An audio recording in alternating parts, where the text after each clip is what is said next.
نحمده ونصلي ونسلم على رسوله الكريم أما بعد أعوذ بالله من الشيطان الرجيم بسم الله الرحمن الرحيم يا زكريا إنا نبشرك بغلام اسمه يحيى لم نجعل له من قبل سميا قال رب أنى يكون لي غلام وكانت امرأتي عاقرا وقد بلغت من الكبر عتيا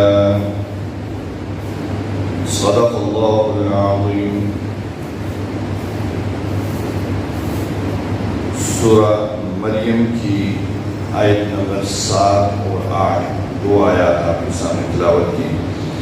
اللہ رب العزت ارشاد فرما رہے ہیں یا زکریا انا نبشرک بغلام، اے زکریا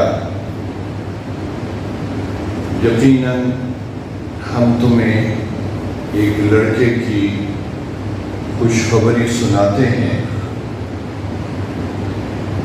اسمہ یحییٰ، اس کا نام یحییٰ ہوگا.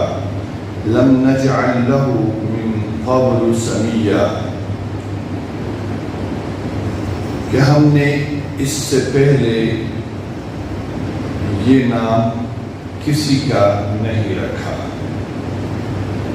قال رب انا یکون لی غلام، انہوں نے عرض کیا اے میرے رب یہ کیسے ممکن ہے کہ مجھے لڑکا ہو.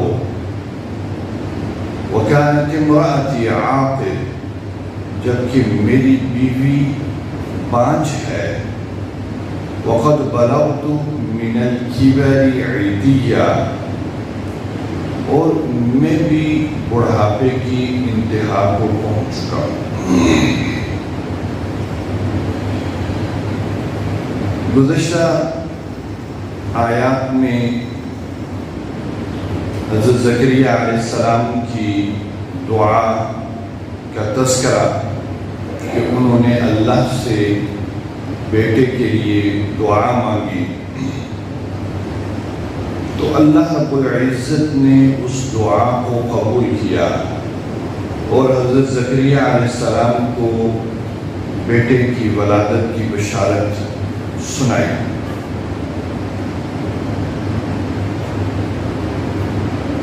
اور اس کا نام بھی تجویز فرما دیا کہ اس کا نام یحییٰ ہوگا، اور یہ نام اس سے پہلے کسی کا نہیں رکھا گیا. انبیاء کرام کے نام اللہ رب العزت خود تجویز فرماتے تھے. اللہ رب العزت نے خود رکھے انبیاء کرام کے نام، اور جس نبی کا نام اللہ رب العزت نے جو رکھا وہ اس سے پہلے کسی کا نہیں تھا. تمام انبیاء کے نام اسی طرح اللہ رب العزت نے رکھے کہ ہر نبی کا نام وہ یکتا ہوتا تھا، اس سے پہلے وہ کسی کا نام نہیں ہوتا تھا. تو اللہ رب العزت نے یہاں پر حضرت زکریا علیہ السلام کو بیٹے کی بشارت سنائی اور اس کا نام بھی بتایا کہ یہ اس کا نام ہوگا. اب یہ بشارت کس طرح سنائی گئی؟ سورہ آل عمران میں اللہ رب العزت نے اس کا تذکرہ فرمایا کہ فنادته الملائکۃ وهو قائم یصلی فی المحراب، کہ حضرت زکریا علیہ السلام اپنی جو خاص جگہ تھی اس جگہ میں نماز ادا کر رہے تھے، حالت نماز میں تھے. اس وقت غیب سے آواز آئی، فرشتے نے آواز دی اور کہا کہ ہم نے اللہ رب العزت آپ کو ان اللہ یبشرک بیحییٰ، اللہ رب العزت آپ کو ایک بیٹے کی بشارت دیتے ہیں، اس کا نام یحییٰ ہوگا۔ تو اس طرح وہ بشارت آئی کہ حضرت زکریا علیہ السلام نماز پڑھ رہے تھے اور انہیں آواز آئی، فرشتے کی آواز آئی۔ اب جب یہ آواز آئی تو حضرت زکریا علیہ السلام کو تعجب ہوا، اور تعجب کے ساتھ یہ ایک دل میں خیال آیا کہ کہیں یہ میرا کوئی گمان تو نہیں ہے، میرا وہم تو نہیں ہے، یا یہ کوئی شیطانی وسوسہ تو نہیں ہے۔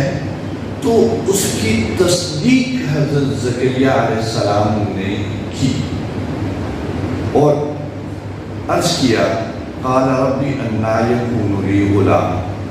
اب یہ آواز آئی تھی فرشتے کی طرف سے، حضرت زکریا علیہ السلام فوراً اللہ کی طرف متوجہ ہو گئے اور اللہ کو پکارا کہ اے میرے رب،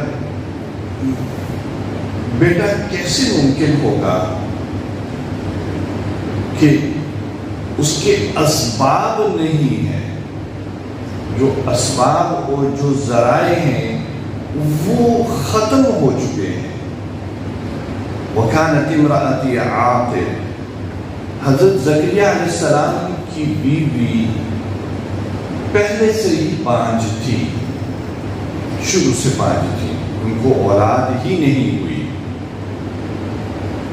تو اس کا ذکر حضرت زکریا علیہ السلام نے کیا، وَكَانَتِ امْرَأَتِي عَاقِرٌ، میری بیوی تو بانجھ ہے، اس کے ہاں تو کبھی اولاد ہوئی ہی نہیں۔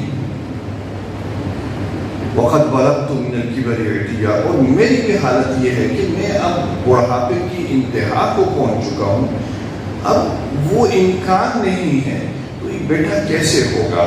یہ ایک حضرت زکریا علیہ السلام نے اللہ سے مخاطب ہوئے، اور جو ایک آواز آئی تھی فرشتے کی جو بشارت ہوئی تھی، اس بشارت کی تصدیق چاہیے۔ بعض لوگوں نے اس کے اوپر اعتراض کیا کہ شاید حضرت زکریا علیہ السلام تردد میں پڑ گئے تھے، اور تردد ایمان کے منافی ہے، تو ایسی ہرگز بات نہیں ہے۔ حضرت زکریا علیہ السلام کو قرآن یہ بتا رہا ہے کہ فرشتہ براہ راست آ کے اس نے نہیں حضرت زکریا علیہ السلام سے کہا تھا، بلکہ وہ ایک حالت نماز میں، اور یہ ایک انسانی نفسیات ہے، انسانی فطرت ہے، ایک چیز کی جب چاہت انسان کو بہت زیادہ ہوتی ہے تو اس کے اندر ہر وقت اس کی آواز اس کے اندر ہوتی ہے، گونج ہوتی ہے۔ تو حضرت زکریا علیہ السلام نے یہ خیال کیا کہ یہ میرا اپنا خیال تو نہیں ہے، میرے اس خیال کی گونج تو نہیں مجھے کہیں سنائی دی۔ تو اس کی تصدیق کے لیے حضرت زکریا علیہ السلام نے اللہ سے مخاطب ہوئے اور اللہ سے اپنی بات اللہ کے سامنے پیش کی۔ اللہ تعالیٰ ہمیں قرآن مجید میں تدبر کی توفیق